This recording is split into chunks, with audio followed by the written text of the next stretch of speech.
it's Lucy Litch, and this is Tiny House Conversations. It's the Australian-based podcast where I interview experienced tiny houses, tiny builders, and adventurers in the tiny world so you can discover how to create, build, and transition into tiny life.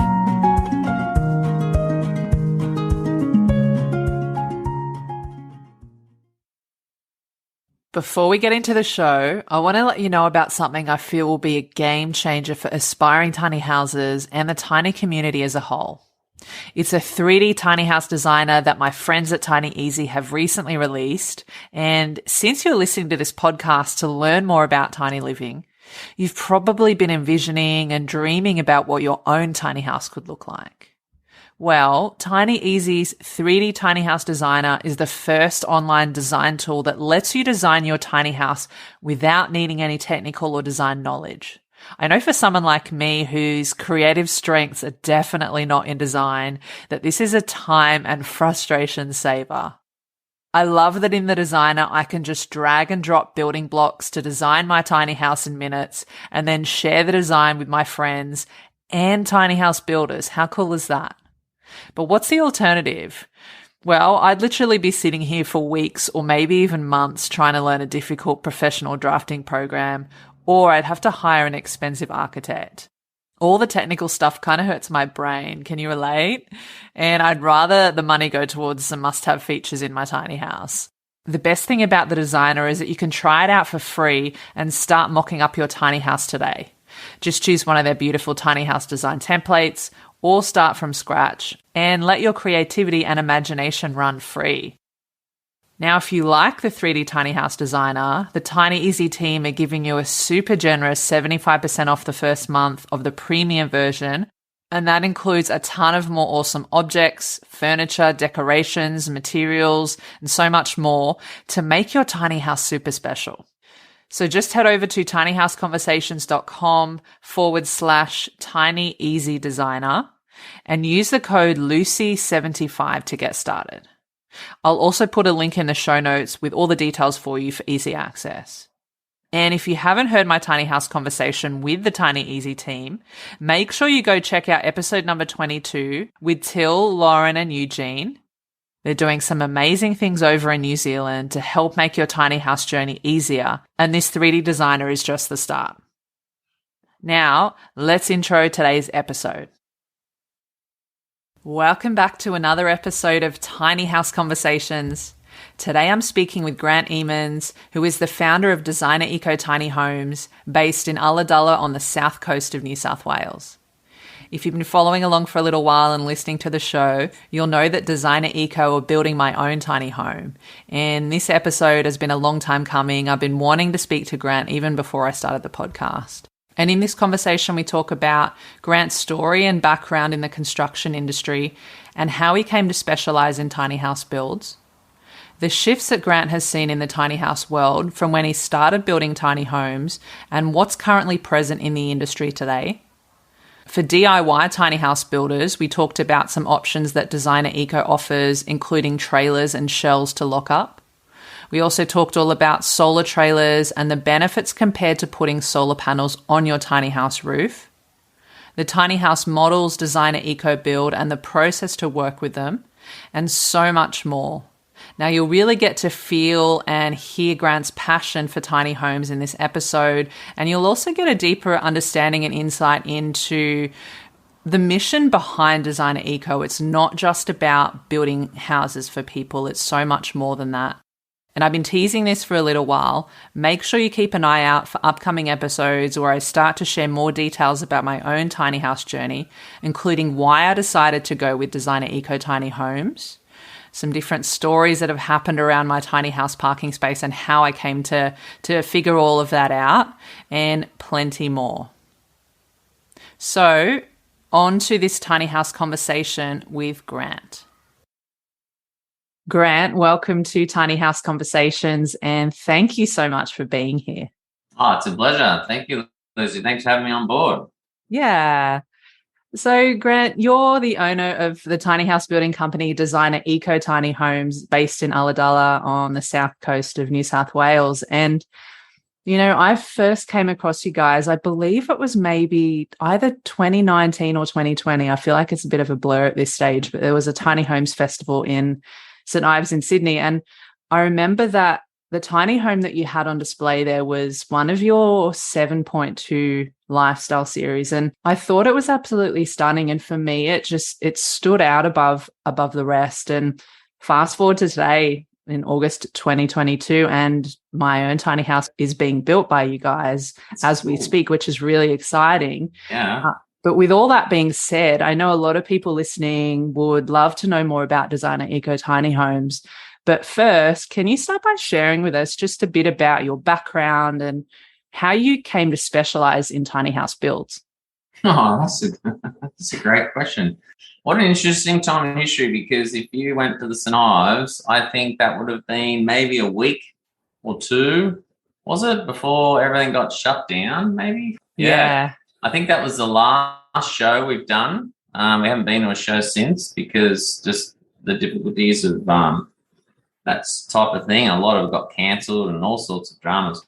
In the end, we made our own, we have our own showroom now, so we have a permanent show every day of the year. So it's we thought, well, we won't have to worry about going to shows anymore. We have our own show every day. So started the showroom this year, which is a good development for us, of course, as a business, but I think for the whole movement to have a permanent display of tiny homes, we normally have maybe 10 to 12 on display at any one time. So we do love showing them like that. But back there, St. Ives, what a great show it was. We had a really special tiny house there. It was a 7.2. And, when I think back to the beginning, which is back to your original question, how did I get into it? I was in home building.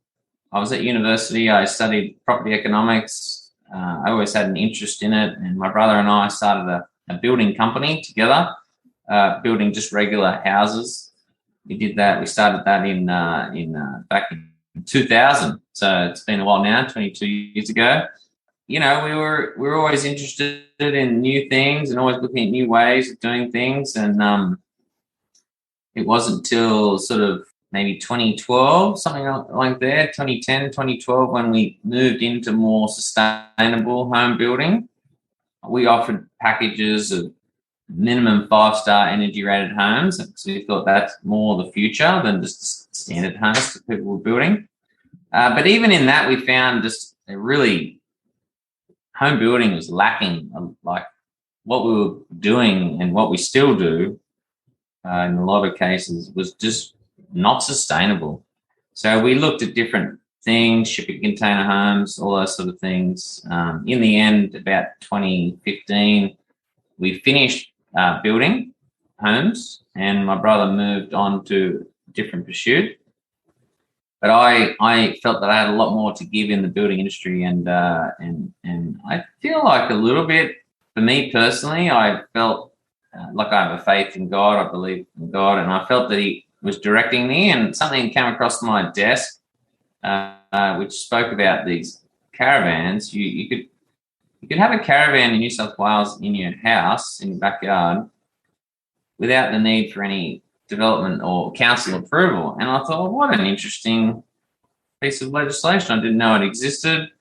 And around the same time, there was a TV show on, American show it was, this tiny house show. I can't remember, it might have been Tiny House Nation or something. And I thought, oh, wow, look at that. That's like a caravan that's been designed to look like a house. It would fit in this category then of not requiring any council approval, which was a benefit. And what an amazing use of natural resources to house somebody. I thought, that's such a better method, because for so long I felt so many people were over-capitalizing on their builds because they felt that's what the market wanted. Now, that's okay. I understand that as a financial decision. So I wouldn't take anyone away from that. But as far as an environmental decision, oh man, we were just making homes that were just too big, just far too big. So when I saw this show, I thought, that's fantastic, and I got to making my first tiny house. It was 3.6 meters long by 2.4. It was just a room. There was no kitchen or bathroom. It was just to see the shape and how it went together. And I sold that straight away. And I thought, oh, that's cool. And then I saw that there was a conference going on, the inaugural tiny house sort of conference in North Carolina in America. So I flew over for the weekend. I think I was in the air longer than I was on the ground. So I just flew over. It's a long way over the other side of America. Anyway, and I saw this conference, and there was about 500 people went to it. A lot of DIYs, but there was a few builders there trying to see if it was something they wanted to pursue as well. And I remember there's about 5 or 6 different tiny houses there. And I thought, oh, this is fantastic. They were far more progressed than us, the Americans. So, yeah, they had essentially a house on wheels, kitchen, bathroom, living, bedrooms.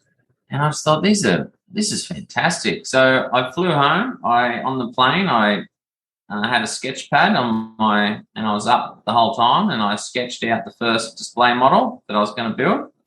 And I had an old friend who was a carpenter. I said, hey, do you want to join me? I'm going to try this new venture. When I came back, I said, I remember he was up on a roof, and I yelled out, and he's like, yeah, I'm sick of this. Let's have a go. And I said, okay. So together we made this first tiny house display model, which was a 6-meter one at the time, and it had a little back porch.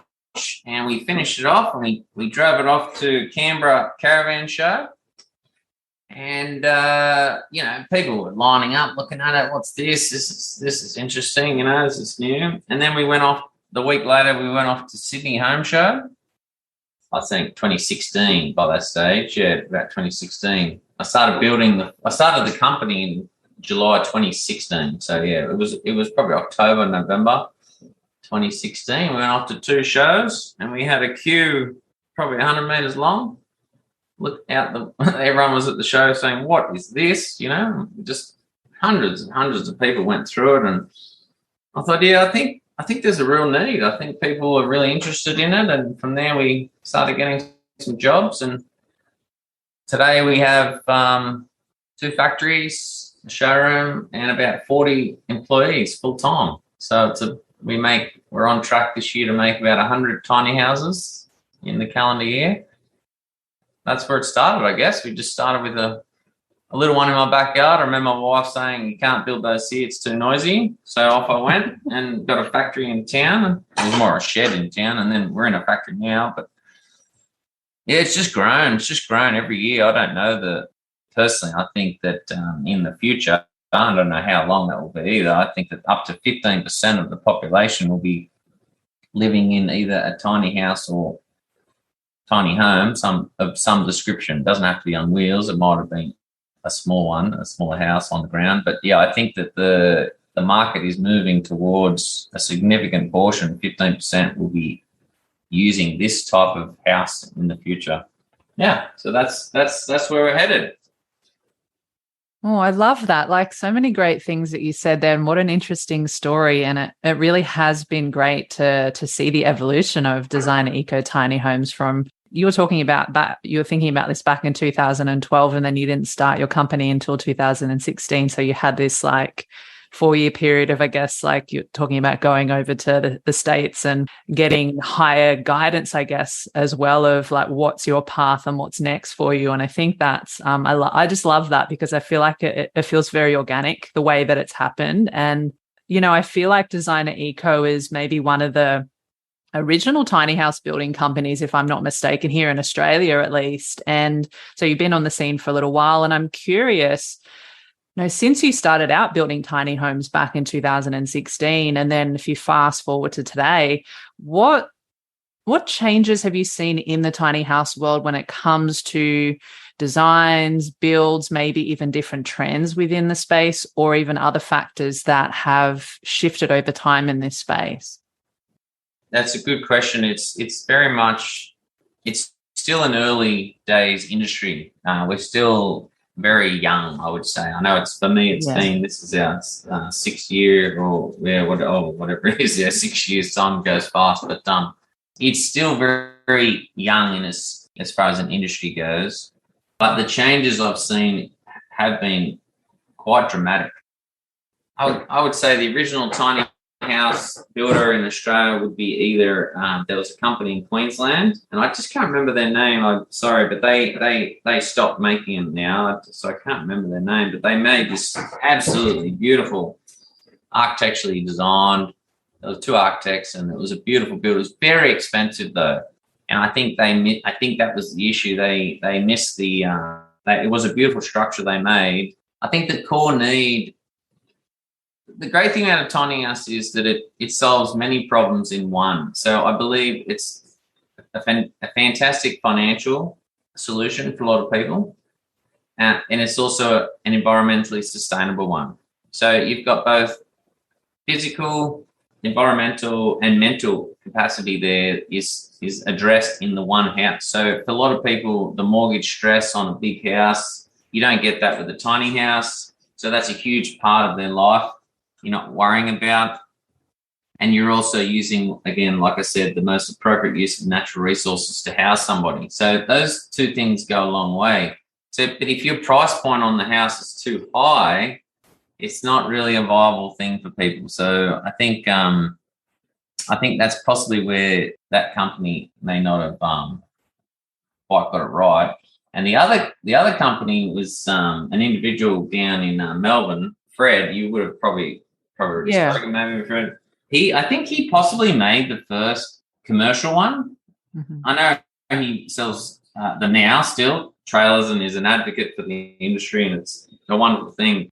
And wish him all the best for his business.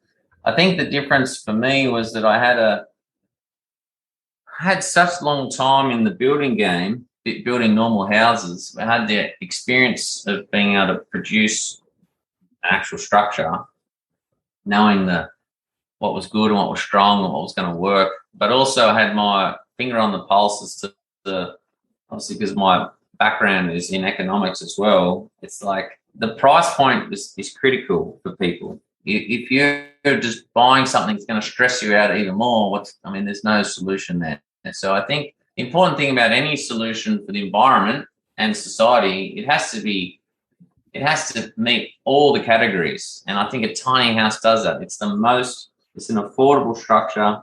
It's good for your mental health because you know that you're not leveraged through the roof, like a normal house would be. Most people can afford to get a tiny house. It's much more in reach. And like I said, within yourself that you're doing a great thing for the environment and the future. So as far as seeing the development of that, like for us, we target those 2 main factors. You've got to watch the price and you've got to produce a really high quality product at the same time. So for us, when I look at the changes in the industry, for us, we're just pursuing those 2 main goals, keeping a lid on the price and making sure that we're making these smaller homes. People originally were looking to use them for permanent dwellings, and there was a big push for families to live in them. As the time gone on, I think that ideal for the family is really on the back burner. People don't sort of make those comments anymore that they used to. Oh, I couldn't live there with my 5 kids or 4 kids. And I'm like, well, I agree. I wouldn't either, And there was a recent article, and I think it might have been you, but I think the Barefoot Investor made the comment, oh, yeah, it's only for a short time. I tried it I tried doing a tiny thing, living in a Winnebago with my 4 kids. For 4 months, I think he said he lasted. And I thought, hats off to him for lasting 4 months in a tiny house with 4 kids. I don't make him for that. So whereas in the past, I might have tried to meet that part of the market and create a solution for them, I don't bother anymore because I'm more focused on what it's really for. And that's either, individuals or couples, or maybe we do sell the odd one to maybe 1 kid. That's probably the max I would suggest. So there's definitely been a shift in definitely our thinking towards who we sell tiny houses for.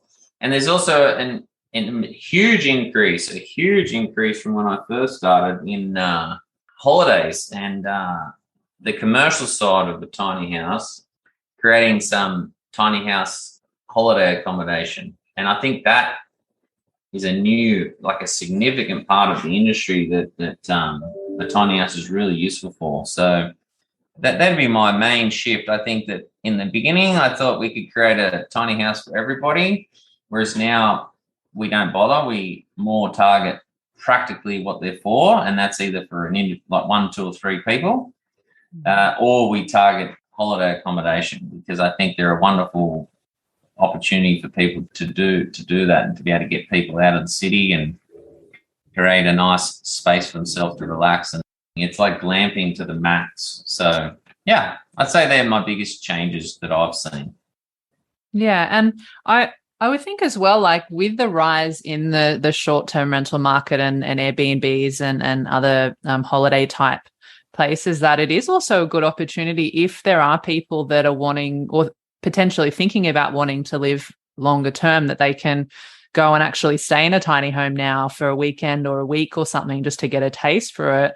And also just, again, with the current climate of everything that's been going on in the last couple of years, and then people maybe looking to like leave their jobs or just change their lifestyle in a way, that also the Airbnb thing, and I guess, can be another form of income to then maybe take the pressure of having to go to, say, like a 9-to-5 job or something like that. So it's really interesting to see and the different types of uses. And then I know that there's also this multi-generational thing too, where people have a piece of land and maybe the family's got a main dwelling on the land, and then they want to put a tiny home on there and then maybe have their parents come and live on there. And then it's like bringing families together on the same piece of land too, which is like a really nice thing to see as well.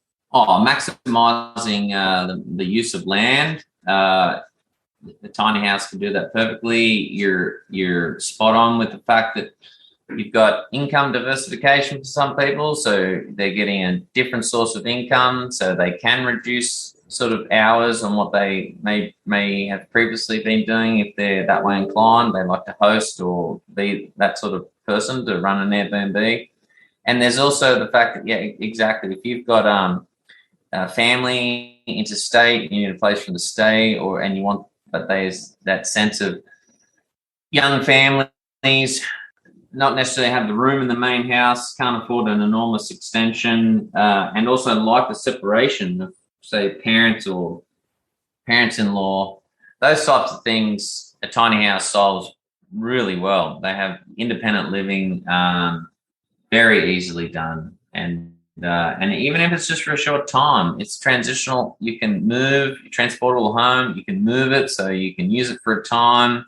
You can then sell it and move it on. So it's whereas if you were going to do a renovation on a house, you think, oh, right now I need 5 bedrooms.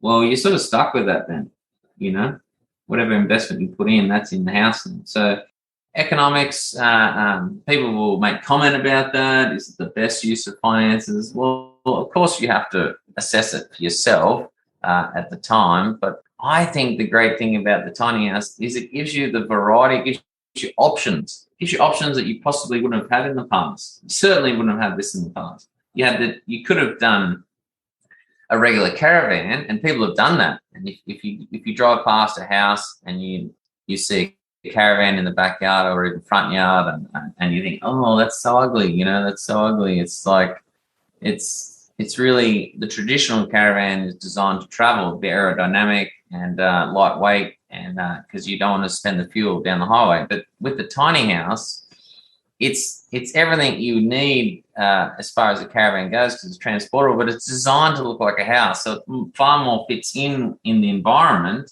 the residential environment, where it can be used far more effectively. There's so many caravans, and I think there's over 500,000 caravans in New South Wales alone, which just sit idle in somebody's driveway, The tiny house, if it's a tiny house, I think you're a much better option. You can have guests come and stay, and yeah, I just love it. I just love everything about a tiny house. There's something people say, oh, I can't fit all my stuff in it. And you're like, okay, that's okay. Maybe it's not. Like I said earlier, I don't think that a tiny house is for everybody, but I do think that it will be about 15% of the population can and should fit into a tiny house. I think the way their lifestyle is, that it's perfect for them. One of the things that you were talking about just then, sort of the tiny houses versus caravans, and that caravans are built to be more lightweight and portable and all of that, and tiny houses are more structurally sound.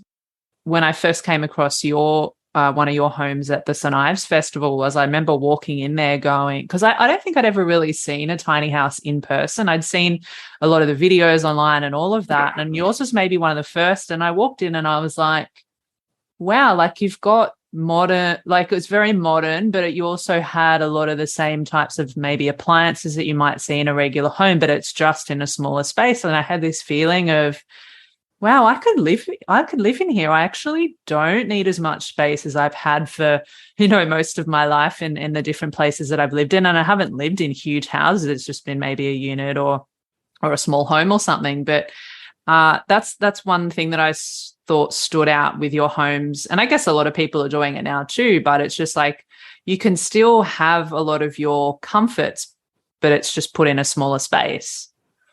Oh, exactly. Like I said earlier, a tiny house is the most appropriate use of natural resources to house somebody. I mean, you can have a bigger house, sure, and there could be rooms in that house that you might use once a year, if that. You might host a party once a year or once a decade maybe, and think, oh, I'm glad I had that room. Well, really? I don't think so. And I think that's the key. People need to, at some point, decide for themselves what's more important. And for the environmentally conscious, for those that live in or that sort of demographic, if on the household size, you'll see that you think, hang on, why would I spend, and I'm only going to pick on Sydney here. I know, and I'm pretty sure Melbourne's the same, but the medium house price in Sydney, I believe, is over $1 million. So that's the average, right? The medium, whatever. It's not even a good one. It's not even good. I think, oh man, $1 million. Yeah. And I think myself, okay, I can spend $1 million and I can be, close to a job, maybe. Probably not even close to a job in Sydney. Probably still got a long commute. And I just think at some point people are going to say, you know what, I don't need that. I actually don't need to work here, or I don't need that job, because I don't need to spend $1 million on a house. I could spend 150,000. I could work a lot less. In fact, for a lot of people, well, not everybody, but for a lot of people, they have $150,000, or they sell an asset and they've got that money and you're debt free. And then you think, oh, what am I going to do with my time? Well, it's not work. I can guarantee you that. It's going to be experiences, travel. You think, oh yeah, who's going to look after my house? Well, just close the door. It's not a big deal, Yeah. Oh, I've got to clean the house this weekend. Oh, really? That'll take like 20 minutes. The perception is, and like I said, it comes back to when I was home building. People used to think you had to build 3 bedrooms plus study, double garage. That was the minimum. That's what the real estate agent wanted. That's what he could sell or she could sell. So they felt they had to do it. I said, but hang on, you're a single person. Oh yeah, but it's a good investment. Oh, probably is, but at what point are you going to say, actually, I don't need that, because the environment doesn't need that. And if you look at it now, specifically this year, if you were building a new house this year with the price of materials year on year went up 26%. So if you were thinking about making a house, a big house, the price of that build just went through the roof. And you think, why am I building that extra bedroom again? Why do I need another, whatever it is, $100,000? Do I really need that? And I think that's when financially, because you've got to remember that there's a lot of push. People want us to be environmentally conscious, blah, blah, blah. I get it. But if it doesn't make economic sense, they won't do it. You might get the odd person. Oh, I'll pay extra. I know that's a better environmental choice, and I'll pay extra. You'll get a few rich people do that, right? But if you want society to do that, if you want the whole community to do that, it must make economic sense. It must, or they won't. They just simply won't do it, or they can't do it. It's not a matter of they might want to do it, but if they can't afford it, but at some point there'll be a critical time in history where it won't matter if you can or can't afford it. You're going to have to do it because there's not going to be any left. There's not going to be any left. And if you look at this year, it's a very worrying sign because I'm not saying it's the environment necessarily. There's other factors, but the supply is gone.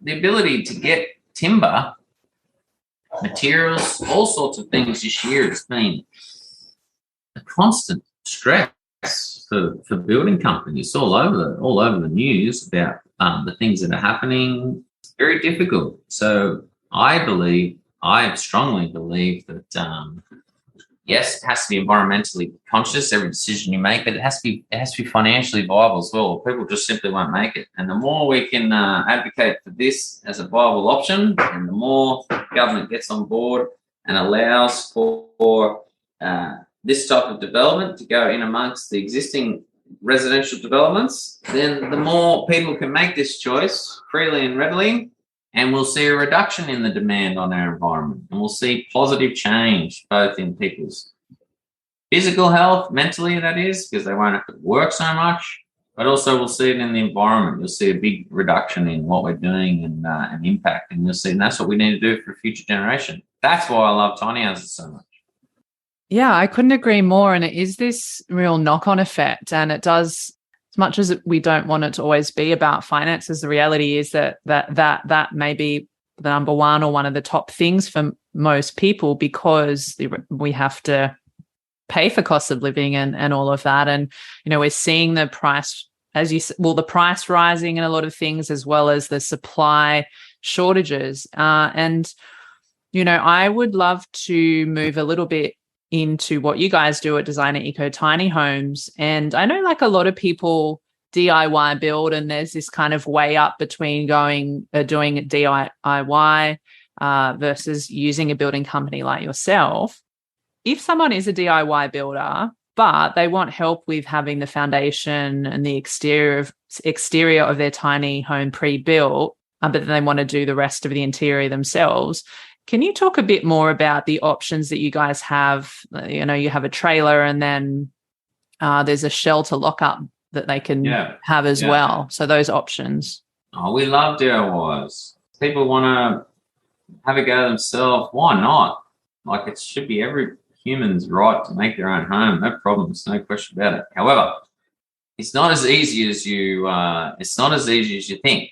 So there's a fantastic video. I can't remember its name, but I'm sure it was on Netflix or one of those streaming. And it was like, it showed us the story of three people making and doing a DIY tiny house. And the one thing I noted when I saw it and watched it, that they all had so much energy at the start and was so excited. And they think, oh, this is so fun. It's so easy. It's small. I'll have this done in no time.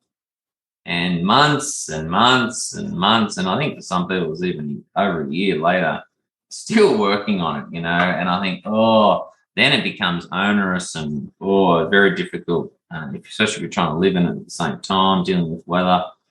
And I remember from that, watching that video, I thought, you know what, the whole DIY thing, it's great, but they need help. And so we offer, yes, we do sell just straight trailers, but we highly recommend people, if you're going to do the DIY, we'll build the tiny house to what we call lockup. So in other words, it's watertight. It's got the shell, it's got all the frame, the structure, the roofing, all the windows are in, and the cladding's on the outside. And when you step inside, it's like a blank canvas. You can do they're not always easy. I wouldn't say they're the easy bits, but you can do it without being impacted by the weather. So if it takes you 6 to 12 months and you go through multiple seasons, it's not an issue for you, because you've done the hard part. You won't get any damage to your frame from weather, things like that. So that's that's my preference for DIYs, that they buy just a shell and they, work on the internal lining and plumbing and electrical roughing and some cabinetry and that sort of fun stuff there. So that's what we offer as an option for people, because we take the hard part out of it and they're just in the finishing stage. So there's a lot of satisfaction in that, turning it from what looks a blank canvas into their finished product. But they haven't had to worry about whether it's going to be strong enough, are the walls going to be straight, or are they going to be structurally braced properly? They don't have to worry about all that sort of stuff that we know as builders from our home building days, that we've done it right and it's strong and it's not going anywhere. So yeah, that's what we offer at a shell, what we call a shell. So you can have a DIY trailer flat, you can have a shell, or you can have the full finished product if you want. It's up to you. No, it's good to have that option, because and look, as you would know, like there's seems to be so many different layers, and if you're having a home, you really want to have that foundation done properly, so that you don't start having issues down the track, whether it's after the first year or whenever it might be. So I think that's great to have that option. If someone still wants to maybe have a go at some part of the build, but then having the foundation done for them, that's great. And in some other episodes with tiny house builders, we've talked about how people can connect to things like mains, power, water, and sewage. But in this conversation with you, Grant, because I know that you guys have some off-grid solutions, I'd love to focus on that today. So you have solar trailers. That's something I've actually been looking at for myself. And I'm wondering, what are some of the reasons that you guys develop these solar trailers versus installing solar panels on a roof? So, like, what are the benefits? Oh, man, solar. Wow. So originally we used to build the tinies, and, at the start you think, oh, yeah, we have to meet the needs, right? So a lot of these people had no access to services. So if you're going to sell tinies, you've got to create the solutions for them. Now, there's for the waste, there's products you can buy like composting toilets and things like that. So that's easy. You can get a rainwater tank and connect that to the tiny. So that's easy. Water, sewer, that's sort of covered. Power. Oh man, power. If you don't have mains power, you got to come up with something, right? So there's obviously a generator, but no one wants to listen to that, and no one wants to burn the fuel. So you've got to go some form of either solar or wind. Wind is another option, but we have access to it, but typically it's people prefer the solar. Solar, originally we created some systems where we put them on the roof, and I should have changed the name. They think when you say the word off-grid to somebody, some people felt that meant that they could go off-grid and they would have power. And think, oh, actually, no, sorry. It's you got to park the tiny house in the sun. And you think, oh, that's obvious. Well, no, it's not. It's not obvious to some. So too many times we would build these tiny house, we would build this really fancy built-in solar system, put it on the roof, and you've asked the client, where are you going to park it? Oh, yeah, no, it's fine here, and this is there, and that. And you're like, okay, well, let's put the panels on this side because that'll be the north-facing side, and that'll get the most sun. And they get it to site, and they're like, oh, no, it looks better here. Oh, no, that's no good. I'm going to have to swap the panels down the side. Oh, you're kidding me. Or there's a tree shading most of the sun between, 2 and 10 and 2 o'clock. And they're like, oh, yeah, no, that won't matter. There'll be plenty of sun. No, there's not. You have to have those panels in the sun the whole time. It's just not a viable option. So soon we realized, oh, hang on, this is not working. Putting the solar on the roof, kept getting callbacks saying, oh, I've run out of power. And then I'd say, oh, send me a photo. And now I'm looking at this tiny in the bush, and I'm thinking, oh, well, you haven't had sun on the panels since we delivered it, or they took it. So we knew that we had to come up with something else. So there's two main problems with solar systems on a tiny house. The roof isn't big enough to mount enough solar panels to make it effective. You can create a system, but it's it's typically just does the job. It's only just. So you have to support it with an alternate power source. And it needs to be in the sun the whole time. That's the two critical things we learned. There's not enough solar panels for the roof, and we need to guarantee that these clients are putting it in the sun.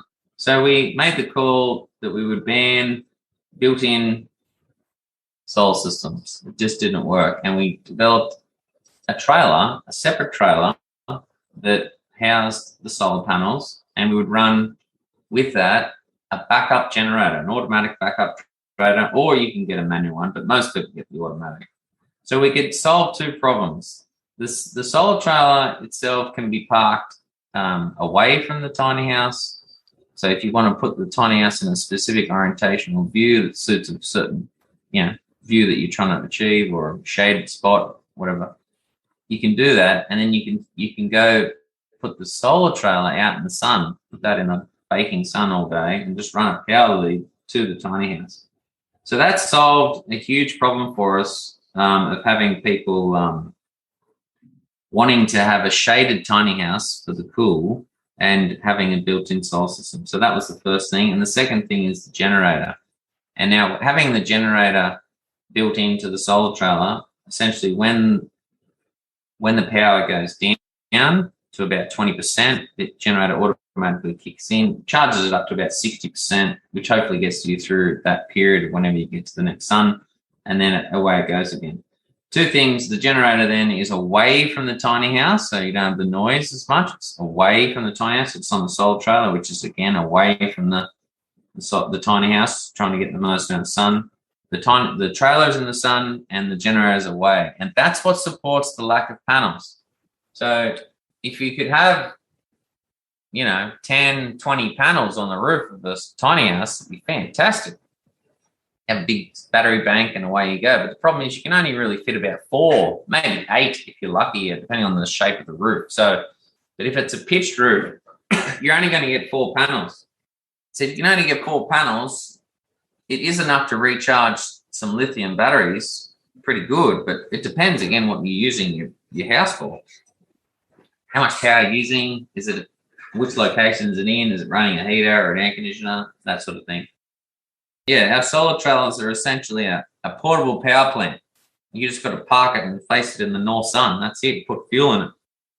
And then also the other thing, because you're talking about the lack of roof space for panels on the roof, if you also have, say, a skylight, that's going to also take space too. So that'll maybe be one less panel, or maybe even room for 2 less panels. So there's a few different factors. Huge amount of factors. Plus, you've got the ability to clean the panels. When they're on the roof, it's a lot harder. You got to get up there with a ladder and make sure they're clean. But if it's on the ground or on a trailer height, you can wash those panels so they're at maximum efficiency all the time. It's a much better, much more practical solution. Yeah. And I know that you've got a few different options for the solar trailers. Do you want us to tell us a little bit more about those?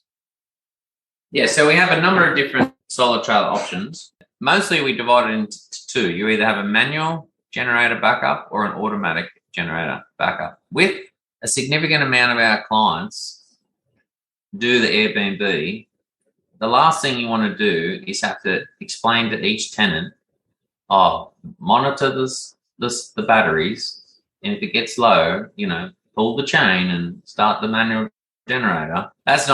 You can't have that. No one's going to stay at your, you're going to get calls all the time from your tenants. Oh, I've run out of power. So we have the automatic one most people get, and definitely I highly recommend for the rental market.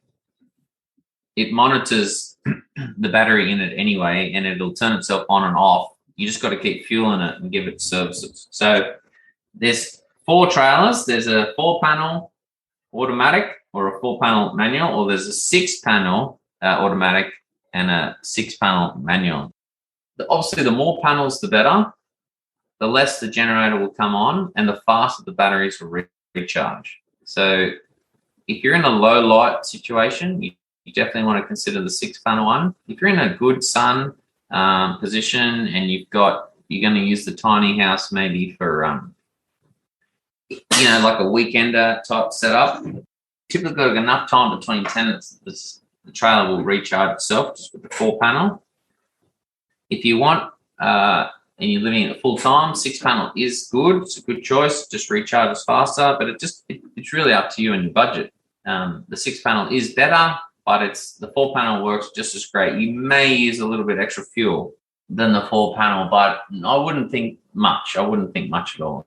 So yeah, they're the 4 main options. We can custom make them. People do ask for different components, larger inverters and things like that. Typically, that's very rare because over the years we know the system that works perfect for a tiny house. So we feel like we've paired the right size components with the right size batteries. Some people say, why don't you just get bigger batteries? Well, the problem is you don't have enough panels to recharge them. So it has to be a balance. It's not like, just keep adding batteries. You have to have the sun time on the panels to actually give the charge back. So yeah, we pretty much have worked it out that what we can give on the back of a trailer is perfectly sized to that. If you want more solar, then you're probably best off building something on site, like have a fixed stand, and you could maybe make a bigger system on site if you know you're going to be there a long time. But if you know it's transport, the great thing about the solar trailer is it weighs less than 750 kilos. So typically speaking, most people's car can tow it. You don't have to worry about paying for a tow, assuming you got a tow ball, of course. Yeah, so it's an easy transport. The tiny house itself, I recommend using a professional tow company, but yeah, with the trailer, it's a very lightweight structure and most people can tow it themselves. I know that you've got a maybe 20 or so minute video all about the solar trailer. So if people have maybe more questions, I'll put a link in the show notes so that they can go and watch that if they're interested. And I'd love if you're able to also share with us just a bit about the tiny house models that you build, like the sizes, the base price ranges. I know that you do customization too, but just the ones that people can buy off the shelf if they're not wanting to maybe wait on a waiting list, or they're just not really that fussed about customizing. Yeah, so we run the workshop in 2 teams. We have a custom build team. So if you have every and any number of modifications you want, we can mostly cater for that. It just must remain classified as a caravan, because that's what we are legally. We're a caravan manufacturer. We're a motor dealer, a licensed motor dealer in New South Wales. People ask for wider or taller than the code. We can't make that. That's a nothing. I don't even know what that is. It's not a house. It's not a caravan. So it feels. I wouldn't ever make that or recommend it to anybody to build those. You fall outside the code and you're asking for trouble. So what we make a caravan. So if people want to make a modified design from what they've seen before or something like that, we can do that with one of our teams. We have an in-house designer, Danielle, and huge amount of carpenters that work on. Or we do make now a bunch of tinies. They're models that we've seen over the years that we know are commonly asked for, commonly built. So we essentially just repeat those orders because we know that it's something that people want. Because one of the biggest issues I've had over the years is availability. Like, just can't make these things fast enough to keep up with demand. So we thought, well, we'll still focus on custom. We'll always do customs because it's important that you can make what you want to suit your individual lifestyle. But in a lot of cases, we were seeing repeated designs. And like, okay, well, let's just make those and we'll make them with a separate team that just is dedicated to making the same thing over and over. So we run those in series. So we'll make some at different times. And they start from, we have a small one, 4.8, that's perfect for Airbnb type accommodation. We also have a number of 7.2 meter models in the lifestyle series. We have the Freedom series, which is 8.4. That's the biggest that we can make. 8.4 meters long. It has ground floor bedroom, laundry and bathroom, kitchen, stairs, and 2 lofts, queen size bed lofts. So it sleeps 6. It's the biggest one we make. We just scrape under 4.5 ton, which is our maximum limit. So we can't really build bigger than 8.4 meters if it has a loft. We've since experimented and we have made a 9.6 meter, but we can only do that in single story. We can't do it in 2-story. It's too heavy. So, and other companies possibly may make bigger ones. I haven't seen really much bigger than 9.6. There's the odd one there, which I look at like intently. I look anytime I see a larger tiny house. I love to see all the pictures, especially of what's inside and the frame, because, well, I do question it, but I don't know how they can do it and have it structurally sound. That's my concern. So when I see a really big one, I think, oh, how did they make that so big and stay under the code? And a lot of the time, because we do speak within the industry with each other and talk with other builders, see how they're going, things like that. And we'll question each other. Oh, yeah, that's a nice one. How'd you do that one? Such and such. Some of the times I get the feedback that, oh, yeah, it was overweight. I was like, oh, okay. Well, what do you mean? So you do have to watch. And they said, oh, that's fine. I just finished it off on site. Oh, okay. Well, it is a possibility to do that, but it's harder, you know. So you gotta watch for us, because we make the caravans. We have to sit within the code of the caravan. We found that statistically we can't make a 9.6 for the 2-story. So, or we have to pull something out of it, which we won't. We won't compromise on making sure that the structure is good. So, yeah, they're the ones we have. As far, and we do make one with we also have an annex, which is where we pretty much join two together. The caravan code allows for a caravan and an annex. The annex can be essentially the same size as the caravan itself. So they're more for permanent type situations. You can move it, and the system we make allows for that. But we don't make too many of those, but most people stick with the single one. But it is an option if you want a larger one to double the size. As far as price point goes, you know, it's funny because I wish I could tell you the answers to that. And as a business owner, I probably should know those off by heart. Since I started the business, I started obviously by myself, and then I had the one carpenter, and we grew from there. We currently there's 40 full-time employees. It's nothing what I would have expected 5 or 6 years ago. What a great job that would be if I could make these environmentally sustainable homes, maybe 10 a year. That'd be a great job, you know. So we make 100 a year now, and we pretty much have to have a staff member for everything, and that includes sales. So I don't do that anymore. I used to, and I wish I knew the answer, but the team just keeps growing, and we'll keep growing it until we find that it's the right size for the market. But at the moment, the market just keeps wanting what we make, so we keep growing. Yeah, your best bet is going to our website. Hopefully we can put a link down the bottom there to the website, and all the prices are listed on our website. We've always found, I know that business coaches and model theories say, you know, don't put your price on the website, make them call you. Well, I've got nothing to hide. It's all on the website. We like to be upfront with everybody. It's just the cost, what it is to produce these tinies with the staff that we have. You know, a question you raised earlier, which reminds me of this, is something. What have I seen change?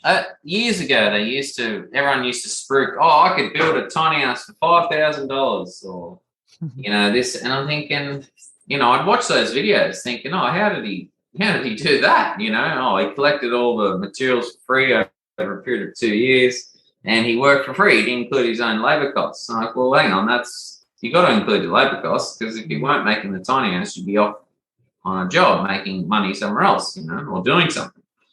So they weren't really fair comparisons. It's not really fair. I think it gives some people a false sense of, they think, oh, you're just ripping them off. I'm like, well, I challenge anybody to start a company and produce the tinies for the same quality for less money. Go for it. I'll probably buy them off you. it's not that easy, it's not that easy at all. I think, oh, yeah, some people say, oh, look, you got 40 employees, you must be rich. You're kidding. I'm not the last person that gets paid. Like it's not what people think.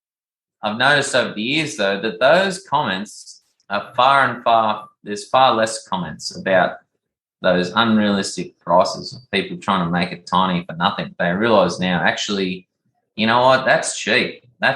What they're charging is a fair price when you compare it to what you would pay for a normal home builder out building a house out in suburbs. No way. It's so that's one thing I've noticed over the years. People are more educated now as to the reality of what it does cost. But yeah, all our prices are on our website, but you're looking at the average price is, say, most people spend around $100,000. That'd be the average. It goes probably more like 75 up to 150. I think the most expensive tiny we've ever made, and you got to remember we make custom-made tiny, so if you want it, like, I think it's just short of $300,000.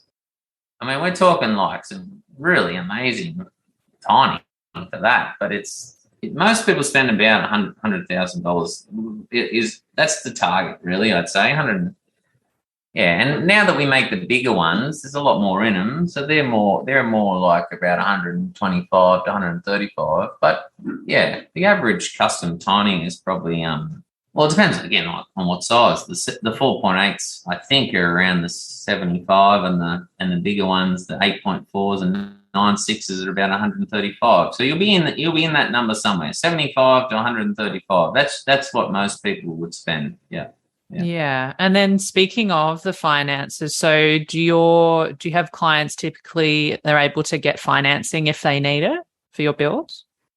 I only had a finance guy ring me last week, and he says, oh yeah, I can offer you finance and for your clients, such and such. I'm like, oh, fantastic.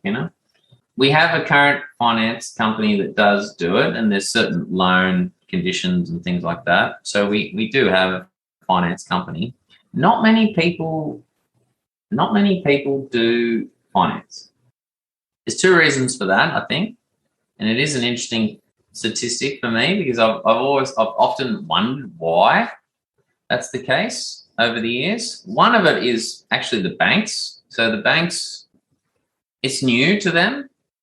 So anything new, they need to be convinced, like thoroughly convinced. So I think there's just because it's new, there's not the same like a normal home, like they do that every day of the year. It's different for them. So it's a bit more to find the right product that suits. And two, I find that the price point for the house, like because it's for your house, people allocate more money to their house, right? For their housing. Yeah, I reckon less than 5%, maybe, less than 5% would get finance. And I think that'll change because I know for a fact in the caravan industry, up to about 40% of people use finance to buy their actual caravan. But I would suggest less than 5% use it to buy a tiny house. So again, I think a lot of that's to do with it's a bit harder than it is. There's less options. So if you're going to go get a car loan, there's hundreds of companies that give you finance for car loan. There's just not the same that would offer that for a tiny house at this stage. Like I said, it is still a new industry.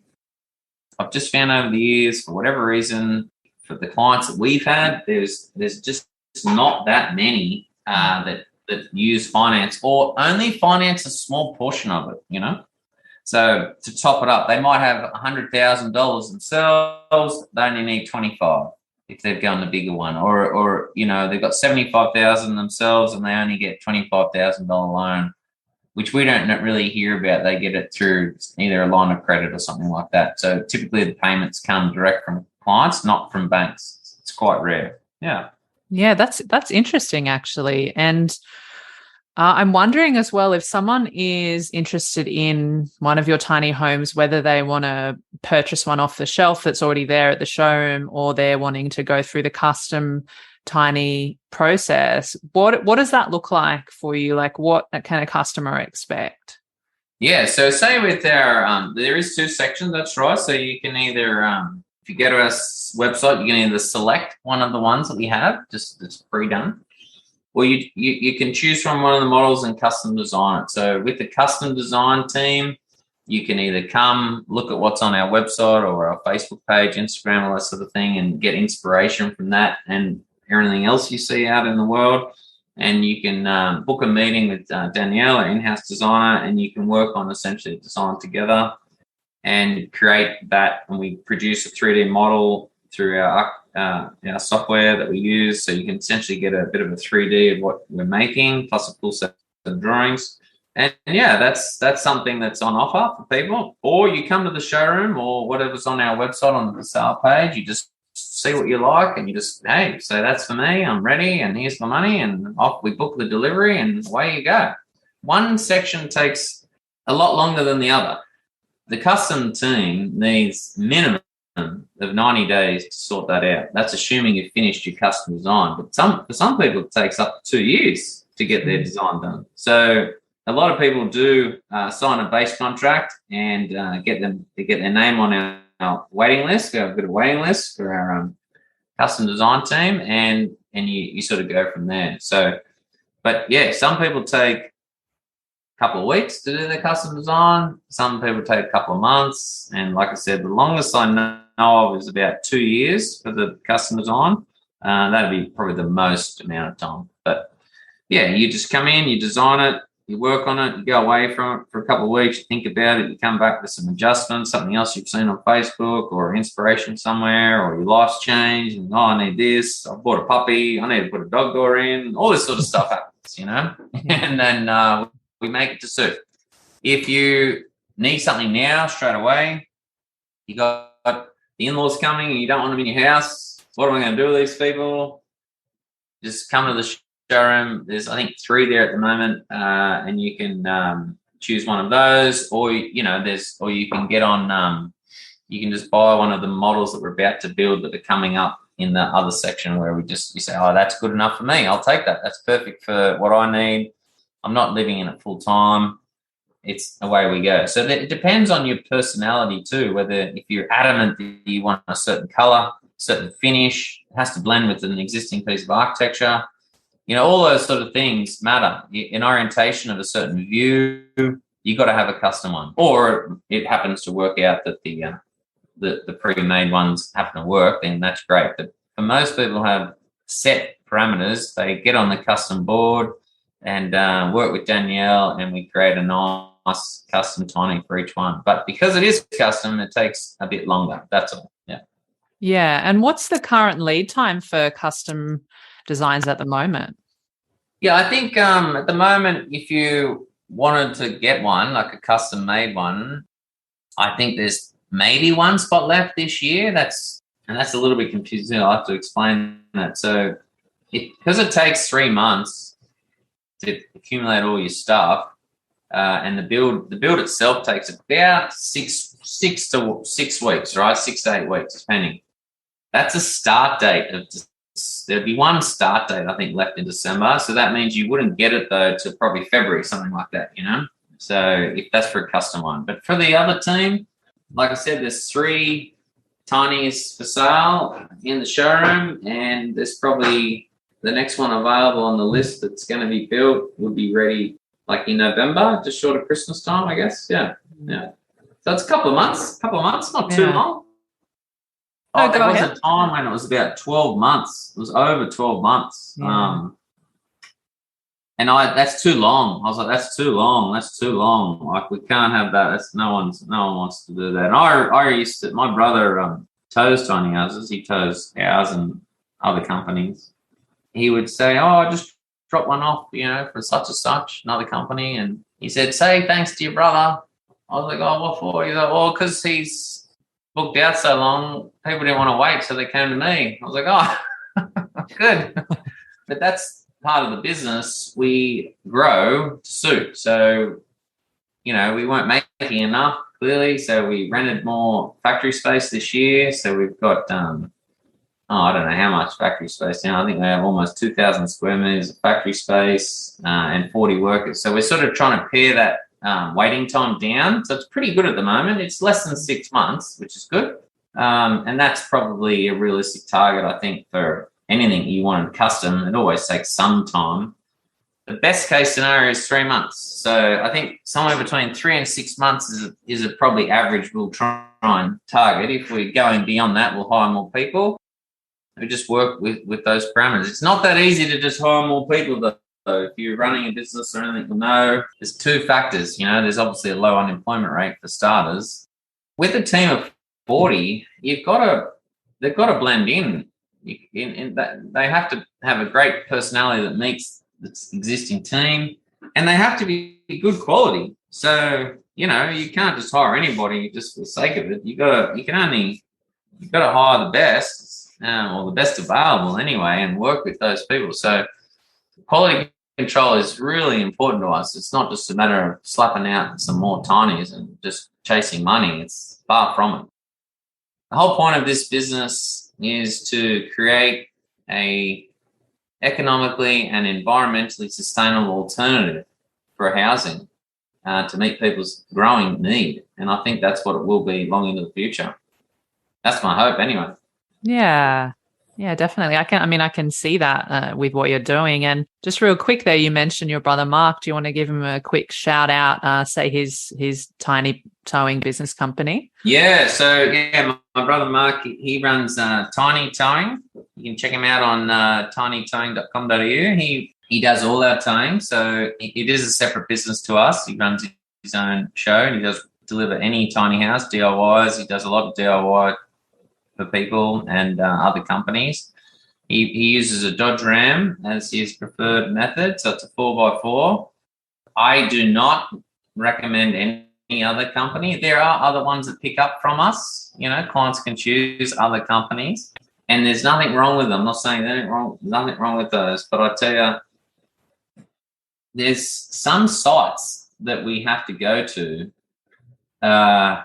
which are very, very difficult, and you can't get there in a regular tow truck.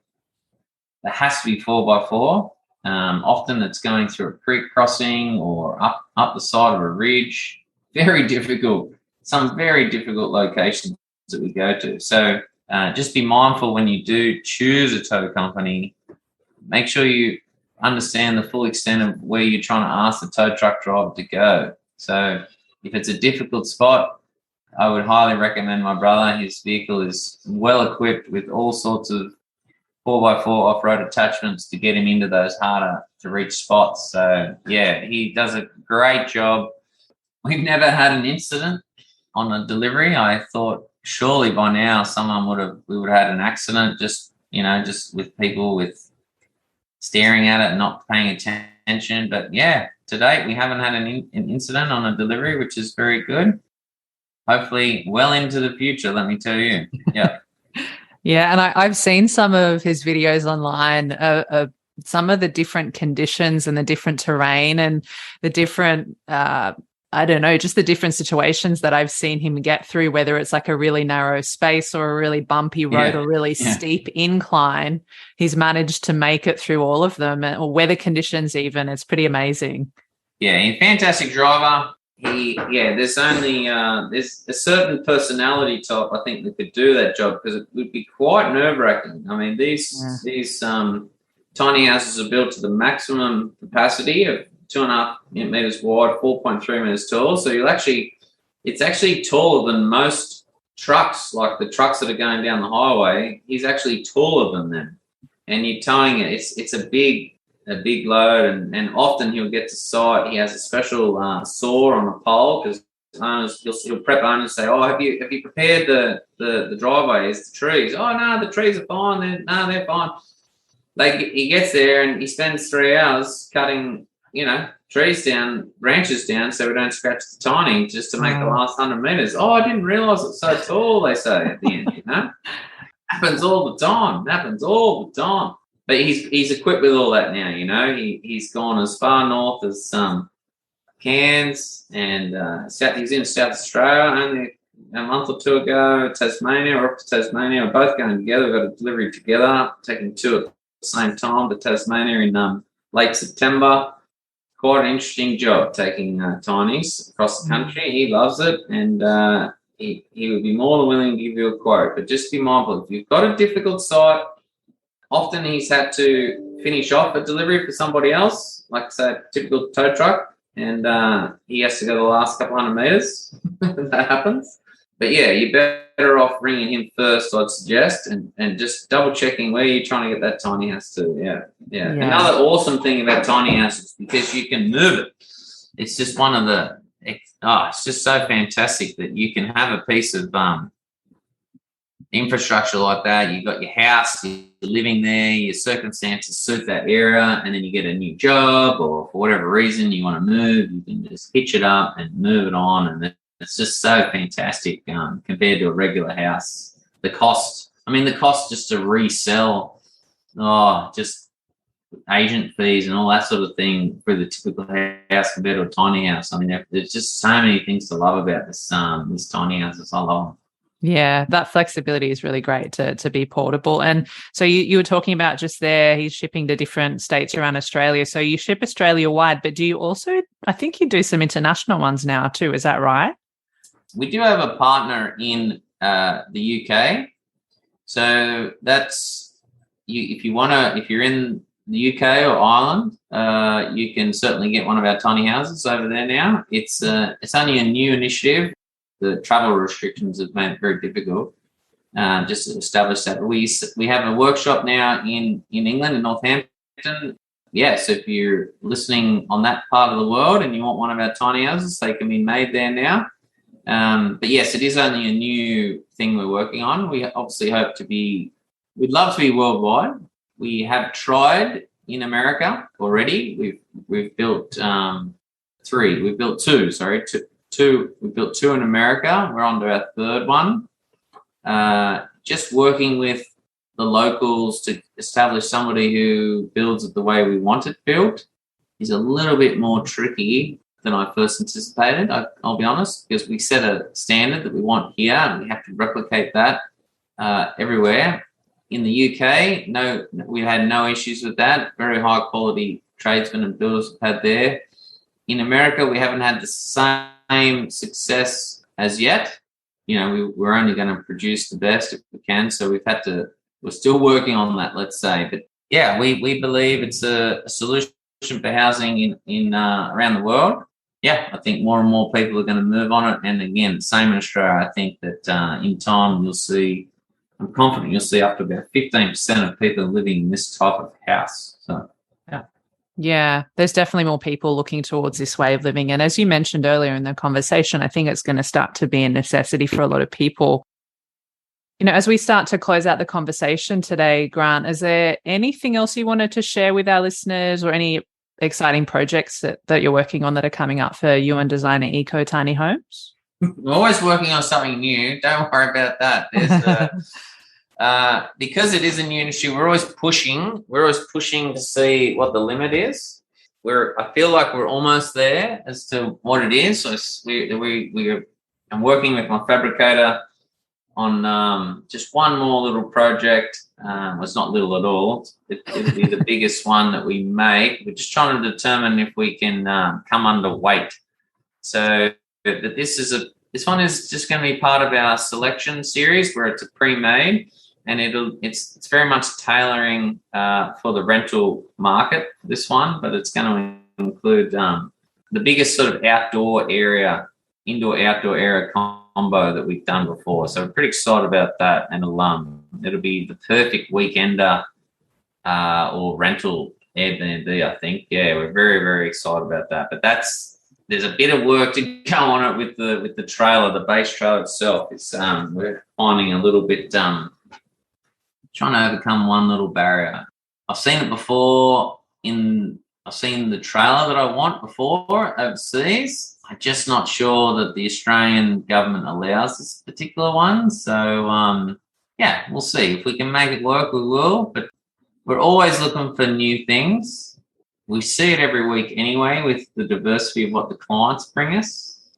Recently, we had a nice reverse loft made from one of our clients. That was their choice. and I'm pretty sure that'll now become part of our standard range as well, seeing a reverse loft. So a lounge room in the loft area and a short bedroom on the ground floor. So I'm pretty excited about that to be part of our standard range.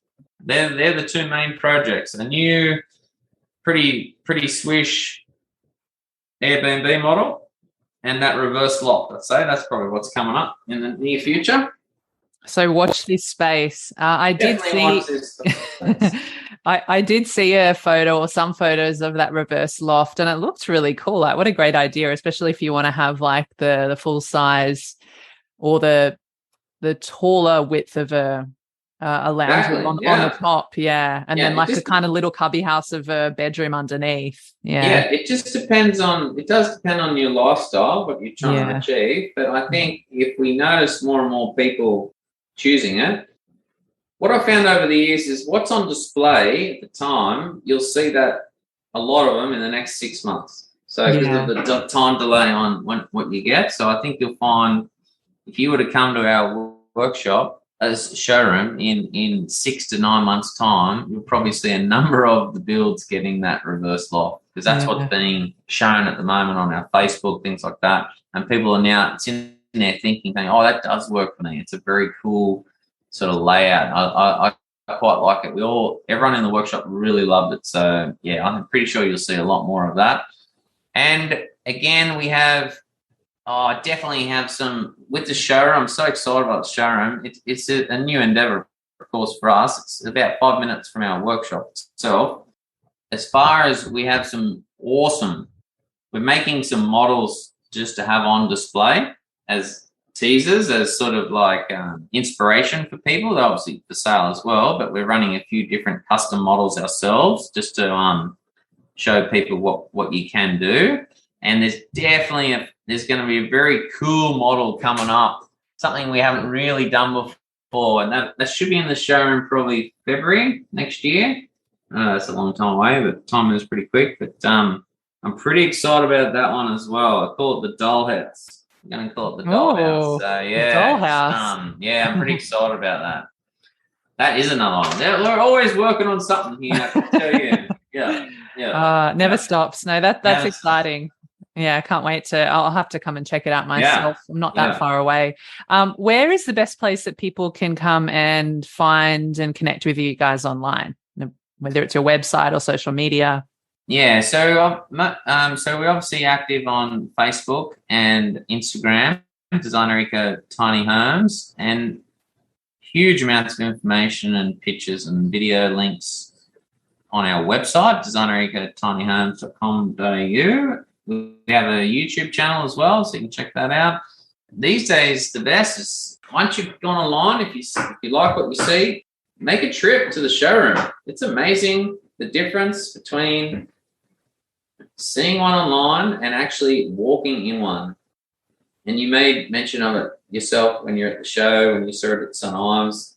It's hard to imagine. It's hard to really grasp what it feels like from a picture. You're best off coming and seeing it for yourself. Definitely. And then you've also got the solar trailers on display there too, which you can come and check out as well. Everything's on display, pairing them up so you can see how they work. Yeah. Beautiful. Well, I will put the link to everything in the show notes. And if you're looking for those show notes, you can find them at tinyhouseconversations.com.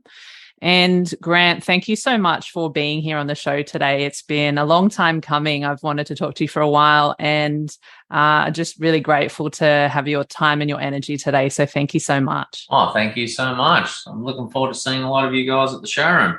Yeah, absolutely. And if you're listening to us at home, make sure you go check out what Grant and Designer Eco Tiny Homes are doing.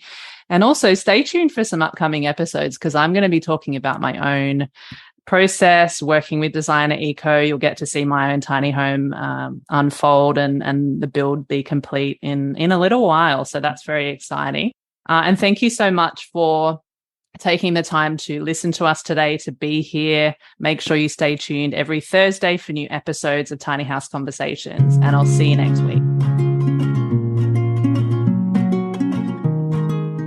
Thanks again for listening. And if you enjoyed the conversation today, you found it valuable and you want to support the podcast, the best way you can do that is to share the love.